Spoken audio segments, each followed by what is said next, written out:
Selamat pagi, saya Zahra Zelani. Hari ini saya ingin mempresentasikan materi pemberdayaan UMKM lokal melalui pelatihan digital marketing. Ini untuk mendukung pekerjaan layak dan pertumbuhan ekonomi di era digital. Baik, mengapa digital marketing penting untuk UMKM? Yang pertama, ini jangkauan pasarnya yang lebih luas. Dengan digital marketing, UMKM dapat menjangkau pelanggan potensial di seluruh dunia tanpa batasan geografis. Melalui media sosial, website, dan platform e-commerce, produk atau jasa UMKM dapat dikenal oleh konsumen yang lebih banyak. Lalu, yang kedua, ini biaya promosi lebih efektif. Dibandingkan dengan metode pemasaran tradisional, digital marketing menawarkan biaya yang lebih terjangkau. UMKM dapat menargetkan audiens yang spesifik dengan anggaran yang terbatas. Lalu yang ketiga ada personalisasi.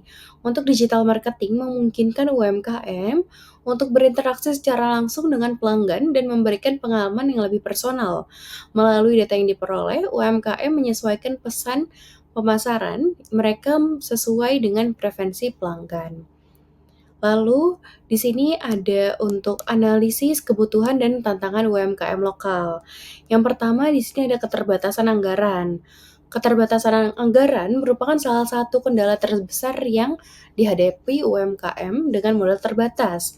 UMKM seringkali kesulitan untuk memperluas bisnis, untuk membuka cabang baru, meningkatkan kapasitas produksi, atau melakukan ekspansi ke pasar yang lebih luas, membeli peralatan dan teknologi, memperbarui peralatan produksi, atau mengadopsi teknologi baru yang dapat meningkatkan efisiensi dan kualitas produk. Untuk melakukan pemasaran, melakukan kegiatan promosi yang efektif untuk menjangkau konsumen yang lebih luas. Lalu yang kedua, ini banyak pelaku UMKM yang kurang memiliki keahlian di bidang manajemen bisnis, pemasaran, keuangan, dan teknologi. Hal ini dapat menyebabkan kualitas dalam pengambilan keputusan. Ini sulit menentukan strategi bisnis yang tepat, lalu tidak mampu menghasilkan produk atau jasa yang memenuhi standar pasar, lalu tidak dapat memanfaatkan peluang pemasaran yang ada. Lalu di sini juga sulit mengelola arus kas dan membuat laporan keuangan yang akurat. Dampaknya, untuk kurangnya keahlian dapat menghambat efisiensi dan efektivitas operasional UMKM. Lalu yang ketiga, ini persaingan ketat. Untuk persaingan bisnis yang semakin ketat, baik dari UMKM lain maupun dari perusahaan besar. Ini merupakan tantangan yang tidak dapat dihindari. Persaingan ini dapat menyebabkan UMKM dipaksa untuk menurunkan harga jual produk atau jasanya agar tetap kompetitif. Lalu, ini sulit membedakan produk atau jasa UMKM dengan produk atau jasa pesaing. Lalu di sini juga pelanggan mudah berpindah ke produk atau jasa pesaing yang lebih menarik. Dampaknya ialah persaingan yang ketat dapat mengancam keberlangsungan hidup UMKM.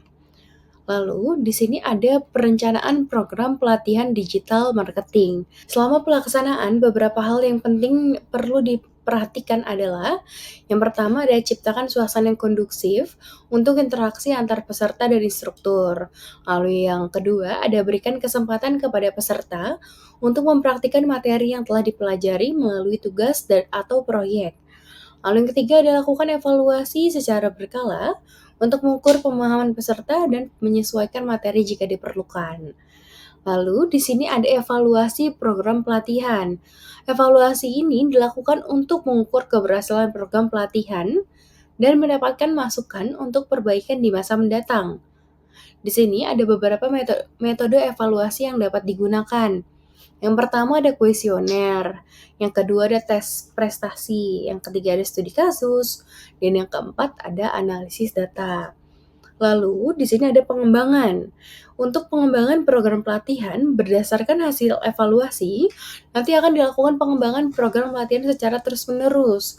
Di sini yang dapat dilakukan adalah yang pertama ada sesuaikan materi pelatihan dengan perkembangan terbaru di dunia digital marketing. Lalu yang kedua ada gunakan teknologi pengajaran yang lebih inovatif dan menarik. Yang ketiga, ada tambahan modul baru yang sesuai dengan kebutuhan peserta. Lalu, di sini ada dasar-dasar untuk digital marketing. Di sini dasar-dasarnya Ini ada untuk website seperti membuat website untuk UMKM-nya sendiri, lalu ada email, ini untuk strategi pemasaran emailnya, lalu ada SEO, di sini ada untuk optimasi mesin pencari. Lalu di sini juga ada strategi media sosial untuk UMKM. Yang pertama ada target. Hal pertama yang perlu dilakukan sebelum memulai strategi media sosial adalah menentukan target audiens. Siapa sebenarnya yang ingin dijangkau dengan produk atau jasa tersebut. Lalu dengan memahami target audiens, untuk UMKM ini dapat membuat konten yang relevan dan menarik bagi mereka. Lalu yang kedua ada konten. Konten yang berkualitas adalah kunci keberhasilan dalam media sosial. Konten yang baik haruslah relevan, menarik, dan memberikan nilai tambah bagi audiens. Lalu, di sini juga ada interaksi. Untuk interaksi dengan audiens adalah bagian penting dari strategi media sosial. Dengan interaksi, UMKM dapat membangun hubungan yang lebih kuat dengan pelanggan dan mendapatkan umpan balik yang berharga. Lalu di sini ada analisis. Untuk analisis sendiri ini untuk mengetahui efektivitas strategi media sosial. Seperti itu. Lalu di sini ada untuk optimasi mesin pencari SEO lokal. Yang pertama ada riset kata kunci. Lalu yang kedua ada optimasi konten. Lalu ada tautan balik. Untuk di sini, untuk studi kasus UMKM. Lalu, untuk di sini UMKM sukses dengan digital marketingnya. Untuk peningkatan penjualan ini dan pertumbuhan ekonomi. Di sini ada pendapatan UMKM yang sebelumnya turun atau di bawah, ini setelah ada pelatihan untuk UMKM dengan digital marketing, itu akan naik secara pesat. Kesimpulan dan langkah selanjutnya untuk UMKM ialah implementasi untuk terapkan strategi digital yang didapatkan pada saat pelatihan. Dan nanti akan ada pendampingan untuk cari dukungan mentor. Baik, untuk saat ini sudah saya bantu informasikan untuk pemberdayaan UMKM lokal melalui pelatihan digital marketing. Terima kasih atas waktunya. Selamat pagi.